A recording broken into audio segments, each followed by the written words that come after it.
Welcome to Crypto Talk Radio, the podcast for everyday investors like you. Visit us on the web at cryptotalkradio.net. And now, here's your host, Leister. Thank you for that, Bailey, and welcome everybody out there in Crypto Talk Radio, found at cryptotalkradio.net. It's tax day.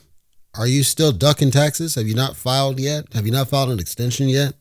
Did you know the IRS, they want to make sure you're doing two things, and if you don't do either one of them, they're going to come after your ass. Number one, you have to file your tax forms timely. That's what got Wesley Snipes in trouble. It wasn't even not paying. It was that he wasn't filing. They want to make sure you're filing taxes timely, for the forms, timely. Number two, if you owe money, they want to make sure that you at least do a payment arrangement the moment you know that you're going to owe something. And I've learned that for the most part, this is not all the way around, but for the most part, they'll leave you alone if those two things are true. If you file timely and the moment you know you owe money, you set up a payment arrangement that is reasonable. You got to be reasonable about it. But if you do those two things, they mostly leave you alone. I got 2 pieces of mail sent to my business from the IRS. And each time I'm like, crap, both of them were just simply confirmations of the change of address. That's it. Even though I know there's some stuff I got to do, and that's on deck next after I record today's episode here. But they mostly leave you alone because I've got a payment arrangement. I pay I pay a lot every single month to them for a balance that was owed from before.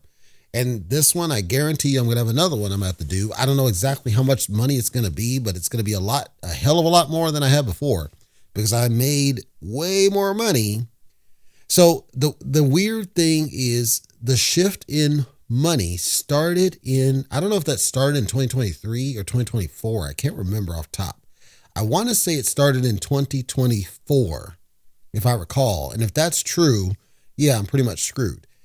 So I moved where I am now in June 2024. So I was in Nevada prior to that, and it was horrible. But I was in Nevada prior to that. I moved up here Labor Day. Actually, no, that's not true.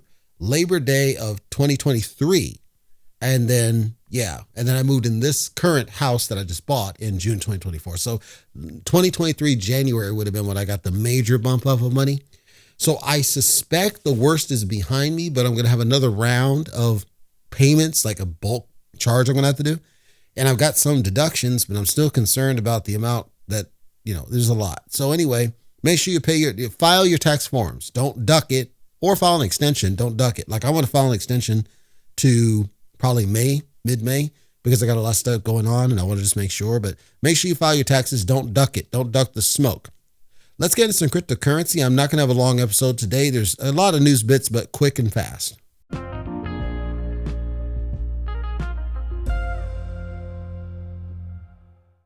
Coindesk.com, and we are going to zoom out to the month chart on Bitcoin, starting with Bitcoin simply because Bitcoin took a little bit of a crap and I thought it was worth talking about. Over the past 24 hours, a high of 86,000, just shy of 86.5, a low of 83.7. Currently, that's where it's hovering, and so we're a downward trend. We're heading in the downward direction, and some people thought that we were on the recovery and on the rebound, going back up, and that we were past the worst of it. Such is not the case, as Bitcoin simply swears that we are not in recovery and we're going to head back down. Then I took a look at Ethereum because, as I mentioned before, Ethereum gives me the best measure of whether or not we're on recovery and on the way up or are crapping on the way down. And Ethereum had a high of just shy of 1,700, a low of just shy of 1,600, currently hovering around that same 1,600 mark, and it's trending down. And it's trending down worse than Bitcoin. So this tells me that we're on the way down, going down to some pain points.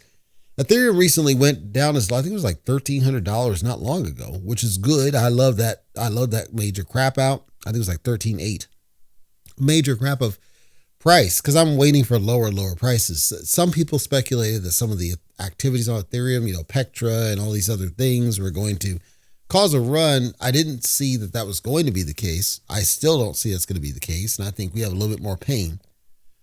Before we get to some recovery, there's a couple of news bits that may or may not help with that recovery. I doubt it, but it's always possible. Everything's possible. Because at the end of the day, no matter what it is, cryptocurrency is one of those where, they talked about regulating as gambling. And I've said that many of these cryptos are gambling. Many of the main ones are not gambling. I would argue, though, all cryptocurrency to some degree, is kind of like a game, kind of like a board game. Speaking of board game, President Donald Trump allegedly is talking about making a Monopoly-inspired game, actual game. Now, for those that didn't know, Trump at one point had a game called Trump the Game, and of course it failed. That was in the 80s. Of course it failed. It was essentially a ripoff of Monopoly. It didn't go anywhere. This chatter is him working with a guy that he used to know to build a crypto-based video game, allegedly modeled around Monopoly using some of the similar mechanics. This came from some inside leaks from the Trump administration. Nobody knows for sure if this is going to happen, but Monopoly people came out and said, we don't have any allegiance to Trump. We don't have any sort of mention. They don't hold our marks. They can't sell anything at Monopoly. He didn't say he was going to sell Monopoly. He said he was going to sell a game that was modeled after Monopoly, which is all fair game, no pun intended. But the interesting thing, Trump's doing a lot of crypto stuff. World Liberty Financial, a crypto game, a Bitcoin mining facility, a stable coin something, to the point Maxine Waters started attacking him, saying he's getting enriched a little bit too much on cryptocurrency. Of course, we need to keep things in check because obviously many of those people like Ted Cruz and others are making major bank on cryptocurrency. They're only saying something because their crypto bags are cracked recently off the tariff, fear and the panic. That's the only reason they're saying something. So when everything started going down, all of a sudden, all these Congress people started to get a little bit upset, yet they weren't upset when everything was crapping under the Biden administration. I'm just saying, we have to be equitable. When things go down, they go down and everybody's harmed, even if you're not in the project. Speaking of going down, Mantra, which is a blockchain, its OmToken, of course, crapped by 90%. The CEO recently came out and said this was a situation where they did a whole bunch of liquidations that were, quote, irresponsible. Allegedly, I'm not in this, but allegedly there was a whale that was a major whale that dumped out of the project and took a whole bunch of the liquidity with that person. And then as a result of what was happening, the liquidity being as low as it was after that dump out, they started liquidating a whole bunch of assets and then everything just went tank. It's not that it was completely down like to its base, but it was such a steep drop. People on social media claimed that there was, devs dumping out of the project and killing the business. No evidence that was the case, but the CEO seems to say that no, that was not it. It just was all this liquidation. I'll do what I can to try to recover it and recover your sentiment and see what we can do on this one. Talking about burning tokens and everything, all the same. I don't know if it was or was not a scam. I don't suspect it was. I think it was just the CEXs because most of them are just scummy, organizations. I can't say. I don't know. I figured I would just share the word in case you were in that. Speaking of scummy central exchanges, South Korea is cracking down on 14 unregistered, quote, crypto exchanges on the Apple App Store. So for you iPhone users, this is for you. Obviously, if you're in the United States, this does not affect you directly, but it might affect you indirectly because the exchanges might just take a brute force approach to the situation. The list includes major ones like KuCoin, MEXC, Femex, Bitmart, CoinX, Poloniex, BitTrue, Biofin, CoinW, BTCC, ZoomX, and CoinCatch, asking Apple to restrict access to them linked to unregistered digital asset platforms, allegedly because they're offshore and so they basically don't trust them and that they're operating, quote, without regulatory approval. Once again, if you're not in South Korea, it doesn't directly affect you, but those exchanges might just overreact and start locking down everybody and their mother simply because one started cracking down on them. They figure it's not worth the smoke to stay on the Apple's App Store or some garbage, and they'll say, okay, we'll just go Android. Of course, Android's crap, but it's certainly better than Apple. I don't know that. All I know is what's happening there. Separate news then.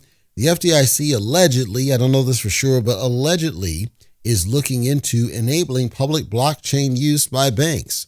I once said in an older episode, could you imagine a world where simply interacting with your local bank enables you access to cryptocurrency without jumping through the hoops like you normally would do? This would help enable some of that. We don't know if it would truly work or not, but stable coins allegedly are in focus to be able to enable this transaction activity between you and banks leveraging public blockchain use, which is positive momentum. It's a step in the right direction, and hopefully it goes somewhere. I don't think it will, but hopefully it goes somewhere. Unfortunately, we have a lot of technological issues that get in the way. For example, AWS had a recent outage that broke down those same major exchanges.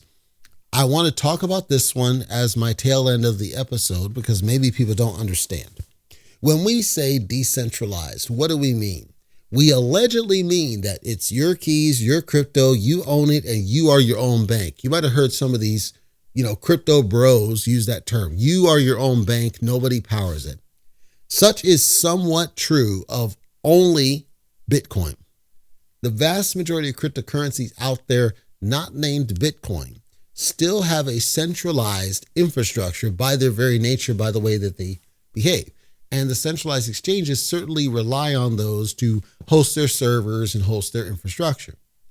Even Bitcoin is susceptible because Bitcoin still needs the concept of nodes. Nodes are nothing more than computers. Computers still rely on internet. So the point is that the idea of decentralized, Bitcoin has it to some degree simply because no one person can control it, but you're still dependent on essentially infrastructure costs. So you could argue a case could be made that what's called the tier 3, the trunks, the highest level of internet provider that makes access to internet to your lower level provider so they can sell it to you. The trunks ultimately are in control of the whole business, but for the purposes of this and the exchanges, all of these different central exchanges, and to some degree some of the decentralized exchanges, the swaps and everything, are hosted on these cloud infrastructures, whether that's Google, AWS, Microsoft, it doesn't really matter.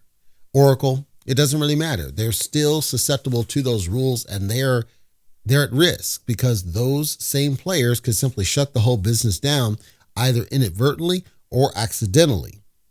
Many people swear we need to get away from this and we need to create something like an internet computer concept would get us and wean us off of that infrastructure. The reason those haven't taken off and gained more traction is because it's not exposed to the mainstream. The other cloud providers are easy. They're quick. You can spin them up in 10 minutes. Ones like an internet computer take a little bit more work. It's not a lot, but a little bit more work, a little bit more thought, a little bit more skill. And as a result, things have not gone the way that they had anticipated that they should have gone by now. That's not a down point of the industry overall, but it is to say, so you understand, this is the reason why we don't have a stronger base with this whole business. It's going to take much more than what we've done. And very few cryptocurrencies are truly decentralized. There's always the risk of one bad actor or even just accident or even just happenstance bringing down all of cryptocurrency. Thus, the only advice I can share for you is to make sure you're not leaving all your eggs in one basket. Diversify your assets, make sure it's all spread around to keep yourself safe. It's up to you what you do with your cash, but I'm recommending that you spread it around. And at minimum, always have some Bitcoin outside because no matter what, at least until Nakamoto shows back up, make sure you have a little bit of Bitcoin. It's going to crap at some point, but for the moment, it's one of the safer assets outside of basic commodities that's going. In closing, there will not be a 101 today. There will be a 101 next week. I assure you there will be. This will be a short episode because it's tax day. We all need to be doing our taxes. But in closing, I want to talk about the tariffs real quick and impact on cryptocurrency because some people speculate that the tariffs are still killing the business on crypto. And I'm going to say from my own impression that that's not what's happening. I think what's happening in cryptocurrency might be partially related to tariffs, but I think more to the point, you have a lot of these institutionals, the big companies and everything else that are accumulating on the cheap. Nobody's really selling for profit. When I say sell for profit, I'm saying that selling for a higher price. Nobody's really trying to sell for a higher price. A lot of people are hoarding. And when people hoard or when institutions hoard, it actually does depress the price. People may not realize, but that's actually what's happening. As a result, it's important so you know this is fine. There's nothing really wrong, but it's something that you may not be used to. And you have to make sure that you're aware, no matter what, you have to be thoughtful about your investments and make sure you're not putting all your eggs in one basket. Because if you don't diversify, then yes, you are going to be freaked out when your one crap token goes in the trash. Nobody can save you from yourself other than you. Be thoughtful about it. Be smart about it. We have to stop blaming Trump for everything.